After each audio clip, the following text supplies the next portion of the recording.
Hello and welcome back to Watchworthy, the podcast where we talk about watchworthy documentaries from our black ass perspective. I'm your co-host, Miss Chris D. And it's your boy, Brother Ash.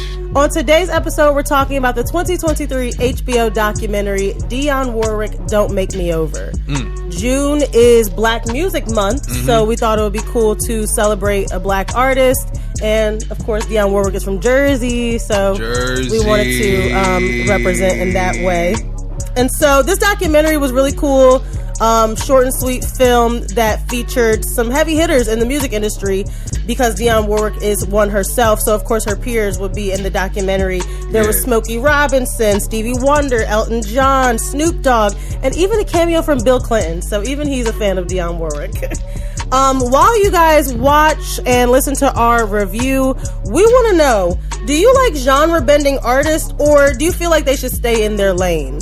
Like, sometimes I personally don't like when, let's say, SZA, for example, her last album had a lot of rock influences. I liked it this time around, but sometimes I'm like, ew, girl, no, you need to stick to pop, you know? Fuck that. Like, how do you feel about genre bending? I feel like, well, let me not be rude. It's not fuck that. But I think genre bending is how we improve. Like, if we was still rapping how they was rapping True. In the 80s, like, rap would have never grown to what it is. It took people to take it a little bit further, genre bend, as you say, and then you got the old heads that question, well, is that still the art form that we know and love? But it's what connects the generations, you feel me? And it's what pushes musicians to get better through time. So I think as long as you can keep the core value of a genre, right? Like, so like, does SZA still write love songs? Yeah. Right? And even if she does want to venture into rock, why do people feel like artists can't switch genres? That's like, what the question is. That's what I'm proposing. Beyonce can't do country. Like, is there a country queen or king somewhere that gets to decide who can and can't? You know what I mean? So like, I think that as musicians and artists, you should be able to experience and experiment as much as you want. Yeah. It'll make you a better artist. So, well, you'll definitely learn all about how Dionne Warwick kind of skated around labels that they were putting on black artists back in the time. So we're going to get into it. So Dionne Warwick was born December 12th, 1940 in East Orange. I believe she was a Sag. What's that? I think that is a Sagittarius. Yeah, I think that's Sagittarius. So, East Orange, New Jersey. I know a little bit about East Orange. I played against East Orange in a scrimmage. I got some funny stories about that game. Sorry. The people who are not from New Jersey, there's this area of New Jersey where it's like Orange, West Orange, East Orange. I never can remember which one is like quote unquote hood, but East Orange at the time, Dionne was growing up. She recants it as being very middle class, very diverse, working community. The East Orange that I went to was very hood. But like I said, this was back in the 40s. A lot of inner cities weren't as hood urban. As, I don't want to say urban, but as dangerous as they was back in the day. For a multitude of reasons. This was before the crack epidemic. Don't get me started. So East Orange was very diverse. She grew up around a lot of culture. She was very exposed. Her mother worked at an electrical factory. Her father was a film recorder. It's always interesting to see musicians who didn't come from being dirt poor, but were given tools to foster their talent. And then you have musicians, like we covered a few on this podcast, who like came from nothing. Right. Like they basically had to be homeless and, do all different type of things just to be able to get a shot. Whereas Dionne was a little bit more cultured. You know what I mean? She was a little bit more well-rounded because of her family background. They weren't rich, but they also weren't poor. You know what I mean? At least that's, how she painted that picture. Mm-hmm. So her grandfather was a minister. So she grew up loving to sing in church. Like many black musicians, like many musicians, period, you discover your musical gift in church. Yeah. I think musical gifts are gifts from God. So a lot of the times you do find out that you can sing or play an instrument in church.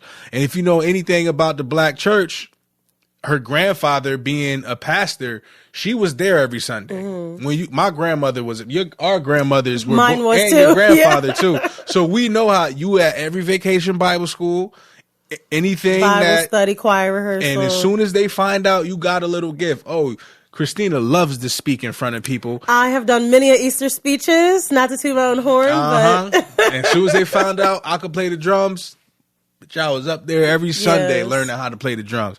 So that's the culture of the Black church. And it's such a good thing to be able to push children, to embrace their talents. That's some of the positive things that come from the Black church. And that's normally people's first like public performance area. Yeah. Like you said, the church gives everybody a chance. Well, not everybody. You know, the one person who red flag for the people who can't sing but think they should be in the choir. And I'm sure, like, I'm cracking up because, like, I'm sure that there are people who, like, kind of remember the Black church as being like the first time they ever performed somewhere. Yeah. Like me particularly, like learning how to perform on stage was very difficult, but I had some type of confidence because I had been used to drumming and, speaking in front of people. And I'm sure you can relate to that as well. So her first performance was Jesus Loves Me. That's a classic, Christian song or a gospel song that people teach their children, like a little bedtime story. Yeah. So she sung that and she remembers the reaction that people gave her in the church. And she knew that, singing was something that she really enjoyed doing. So I don't know if y'all know this, but Whitney Houston is also from New Jersey and she's also Dionne Warwick's cousin. Yes. So they grew Red up. flag, because why they family get all the talent? It's families out here, you know what I'm saying? I feel like it always runs in the family. Yeah. Yeah. But I thought that was dope though. You like that's why I got my Whitney shirt on. That's like, imagine if like LL Cool J and Biggie ended up being cousins. Like, right. Like, they probably are. Like, but Jersey is small. You feel me? Like, so they remember like, growing up and spending time with each other, singing together. Apparently they had like a very, like you said, families like that. I think they started as like a gospel group together. Yeah. But Dionne, of course, every group has a standout. Everybody can sing in that family. So I would love to be at their house for Thanksgiving. Right. It probably sounds beautiful in there, except the one person that hates music. Who like, you know what I mean? Like ends up denouncing from the family. That's not funny. So if you know anything about Jersey, Big Jers over here, you know what I'm saying? We adopted her. Jers. She really an Indiana baby, but we took her in with loving arms. We love her. It's close to New York and Philadelphia. North Jersey is super close to New York. So a lot of New Jersey artists from North Jersey get their starts in local New York clubs, places. Y'all may have heard of a place called the Apollo. The Apollo? I wonder. Yeah, so apparently she went to this place named the Apollo. They have this amateur night, and it's people like Ella Fitzgerald, Billie Holiday, other black singers, famous black singers that have all made that trek through those doors, who have all been terrified of being yanked off the stage by a clown with a cane. So she got her shot in 1957 and blew the roof off the building. People fell in love with her voice. She just has one of those voices that you can't forget. So she was only about 17 at that time, 17, 18. Yeah, that's right about the age, where you start to, test out the world, start going for it. You know what I'm saying? I think it's one of those things, like if you can make it at the Apollo, you can make it anywhere. So that's really great that her first time went well. Yeah. So she started singing background. A lot of vocalists start out in the background. She would travel a lot from New Jersey to New York, obviously, throughout high school and college. She did go to college. She did not take the traditional route that some musicians take of dropping out of college. But no, on a serious tip, like she embraced learning as much as she can about her craft. And she kind of like just boast about how that gives her the ability to be in any room as a musician. Yeah. When you can sight read, when you can understand, music theory, that puts you at an advantage, specifically as a vocalist. You know what I mean? Like it's Definitely. not, oh, well, how do you want me to sing? It's like, no, we're in this key, we're singing these notes and arpeggio this and crescendo that. I can't do that. Yeah. So, it was very important to her that she would, be as well-rounded as possible. So she started doing like demo tracks for singers, composers. So I didn't realize that when they used to call it like a demo track, I thought the demo was just like your first single, but I didn't realize that sometimes songwriters would write a song and then just ask the singer to sing it to sell the song, not necessarily the singer. Yeah, so songwriters, composers like Burt Bacharach, I think that's how you pronounce his name, and Hal David were people that she was doing demos for. So, and like I was just talking to somebody about this earlier, that is an entire career. You know what I mean? Like people that songwrite and feed their songs to people to do demos. Like that is an entire thing that they don't tell you when you're a kid interested in music. Yeah. You know what I'm saying? They kind of just say you can end up being Whitney Houston or you can teach music at the local middle school. Right. There's no in between. Like I tell you all the time, I think you could ghostwrite, you know, for rappers. But I think what's important. I wouldn't be able to sleep at night. Right. What's important is like, I feel like you want the creative, what's the word? Like the creative rights, I guess, because that's how Dionne was feeling. They said that she did a demo for these guys and then the folks liked it, but they had a man sing it instead. And she felt some type of way. She was like, nah, that's not how I do things. Like, Dionne, let's just say this.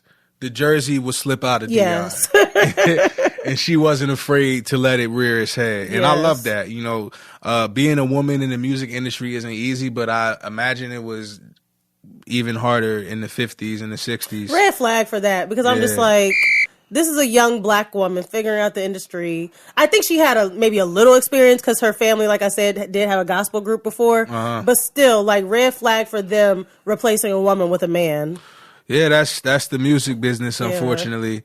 So her first single, Don't Make Me Over, was something that people never heard before. Like I said, her voice was truly one of a kind. So after that, she ended up joining up forces with people like Sam Cooke, Chuck Jackson, Smokey Robinson, and other people that would be on those Motown tours back in the day. So that's awesome. If you can get on tour with Motown, you're really doing something right.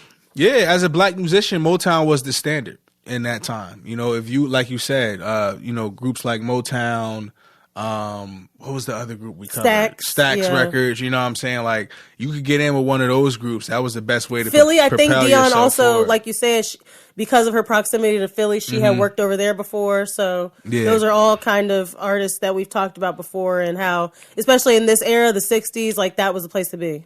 So I'm glad you brought up the 60s because we brought up her having to be a woman in this industry, but race was still a rampant red flag for racism. Yeah, because that shit. And this is the thing about New Jersey. What makes us so interesting is, you know, we're above the Mason-Dixon line. So people think anything north of the Mason-Dixon line, there's no racism. That's not true. In New Jersey, you'll experience institutional racism. Yeah. To where, I mean, you're going to run into people that might call you out your name or, you know, look at you a certain way. But most of the time, especially during this time, you just won't get a job. You just won't be respected. People will assume that you eat fried chicken and you should just be picking cotton. But they know it's not appropriate to say that out loud. So when she's touring and she's traveling in these southern states, and they go in the restaurants and they straight up saying, oh, you can't sit down. You're going to wait right here and I'm going to bring you your food.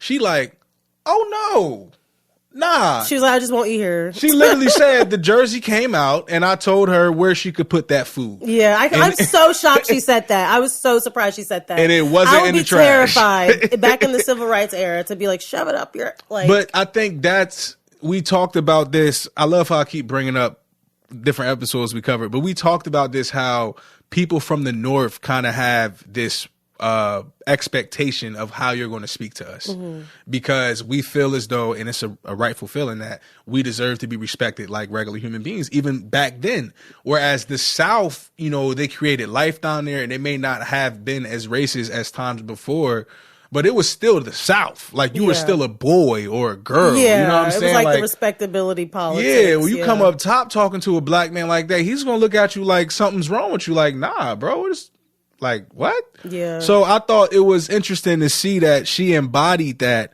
you know, through everything that she was going to. Mind you, it was grown men that was afraid to stand up to some of the stuff that she stood up to. She did her own thing. So, you know, kudos to her for making it out because all of them didn't, unfortunately.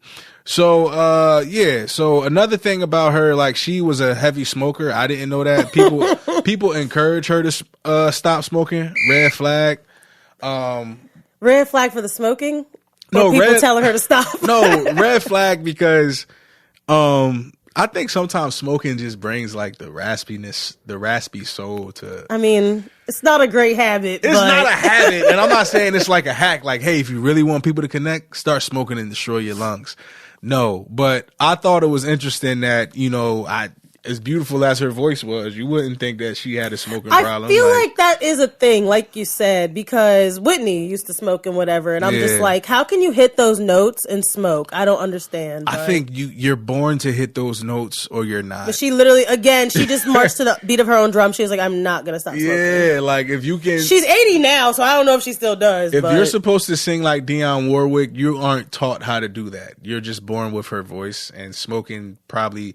It can deteriorate it after time, but you know, I thought it was interesting that she had that habit, and you know, smoking kind of had a stigma back then. So she was such like a classy, elegant, she performer. was. You know what I mean?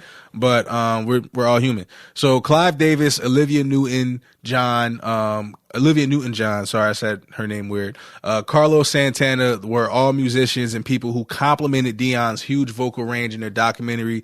Carlos Santana even said something interesting, like how he kind of wanted to play his guitar how she sung, and I thought that was a beautiful way to just kind of illustrate where he got some of his inspiration from as a musician. So in the 50s and the 60s, music by black artists were called race music. It wasn't soul music, blues, country. Red flag, because they couldn't come up with something better. There was white music and there was black music. Those were the markets for music. So with that being said, you couldn't really cross over as easily as artists do today. Like we talked about earlier, it had to be something that was backed. Your team, your label had to be willing to push you in that direction because it was going against the grain. It was, all right, we're Motown, we're Stax because we sing these songs. This is what people expect to hear when they hear black artists. But if you want to transition into pop or something that's more typical mainstream for white artists, it's not like it is now. You know what I'm saying? Yeah, it was like you do this or that. You're not doing both. We're not going to waste our time and effort trying to make you the first, black woman to out-sing white artists. I mean, nobody wanted to be the first. People were scared. But her sound alone, like when you know. Like sometimes you see somebody playing basketball when you're a kid and you're like, we can't play basketball like that kid. Like he just is he plays at a different speed than us. So he's probably going to be able to do stuff with basketball that we haven't seen before. And I think that's kind of what people were expecting with Dionne. Like, I know she can't cross over, but are you hearing this? You know what I mean? Like, do you hear this? Like, how are people not going to like she deserves to? Yeah, you know what I'm saying? So, and that first single, like, don't make me over. But this is, you don't know if that's a black woman or if that, like, that's not necessarily the soul they've been hearing before, This is what disgusts me though, because they used a white woman as her cover.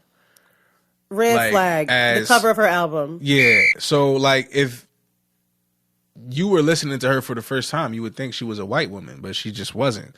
And that just shows you how, like, had she would have said, no, I refuse to put that out. Yeah, like you said, I wonder whose choice was that. There may have been no Dionne Warwick. Like, that's something that she kind of had to take on the chin, unfortunately.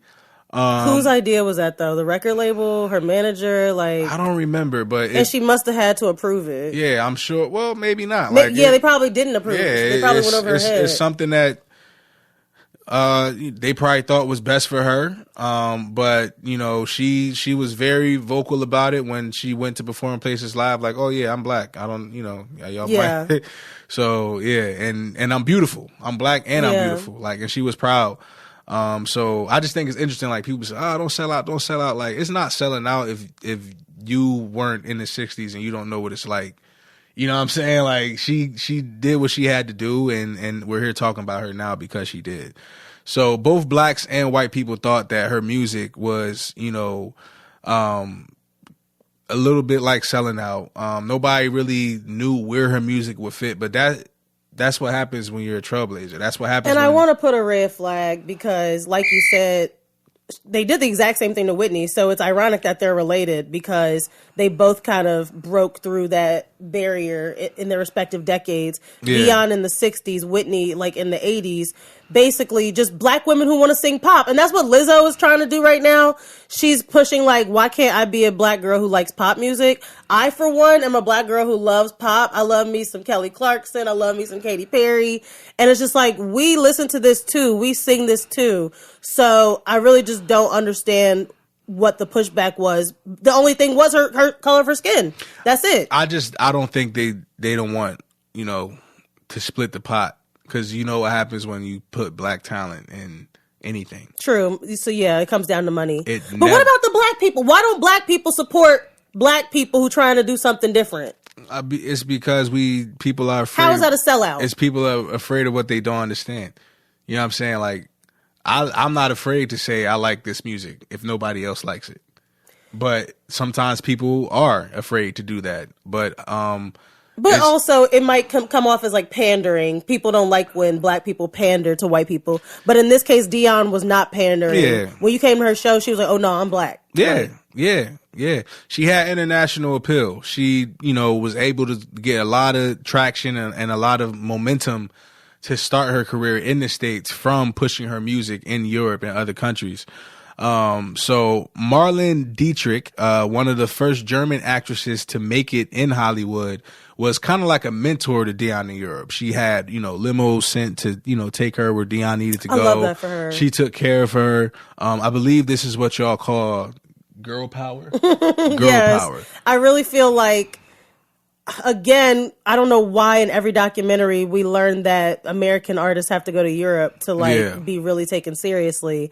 But I'm glad that she had a good experience over there and she already had a friend to kind of like help her in the industry. Cause that you need a girl's girl to like help you out in the industry.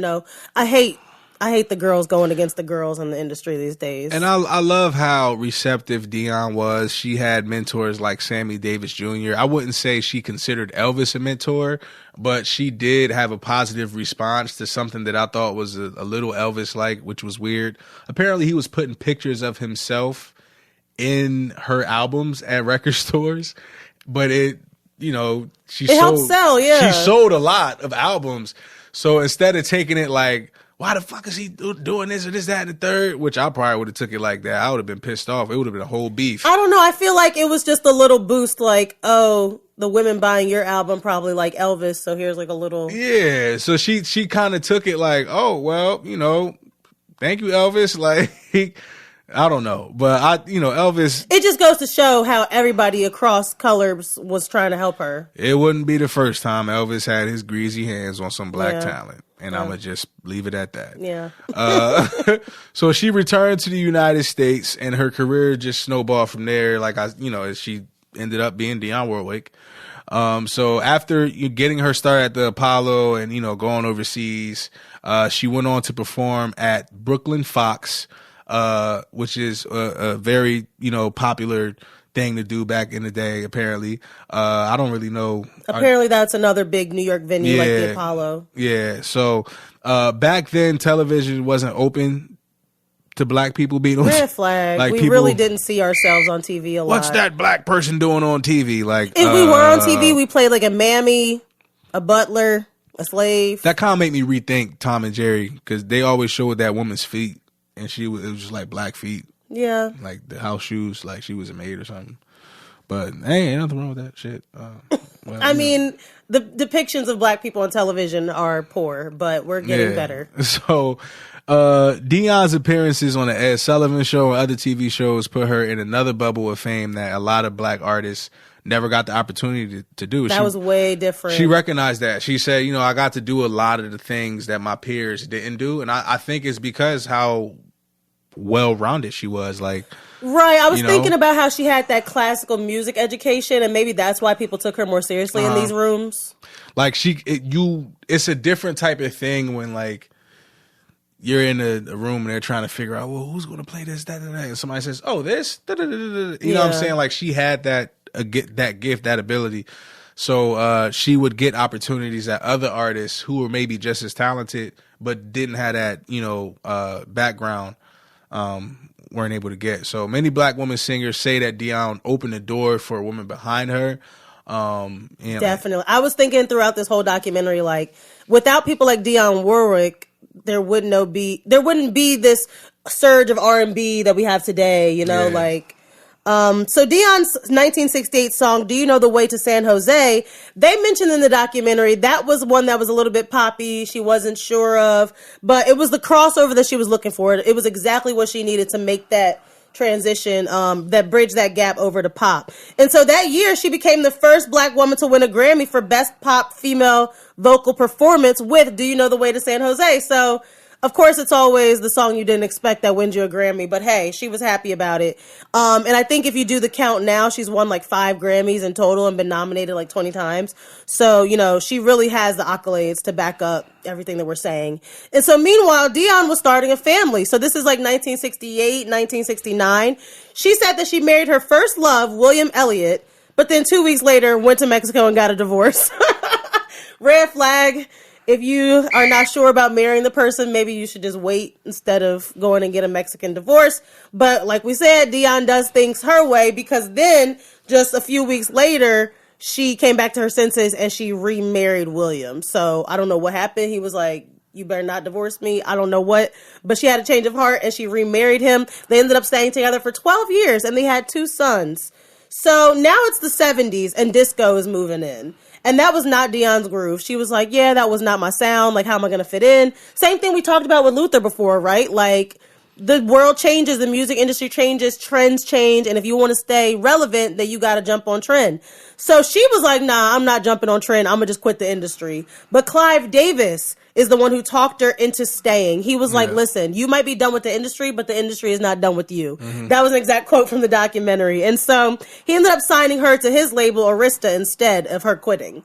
So in 1980, Warwick won 2 Grammy Awards for Best Female Pop Vocal Performance for I'll Never Love This Way Again and Best Female R&B Vocal Performance for Deja Vu. So she is slaying both categories, pop and R&B. I think they said that was the first time in history that a female artist won both categories in the same year. So she was back on top. She thought, oh, disco's going to take me out. Nope, it's the 80s and I'm still here. So talk about a career. Like, she's still active today. I told you she's in her 80s. Yeah. And so I love when we get to cover documentaries about people who are still alive. Yes. That's so dope. Our legends are still with us. We could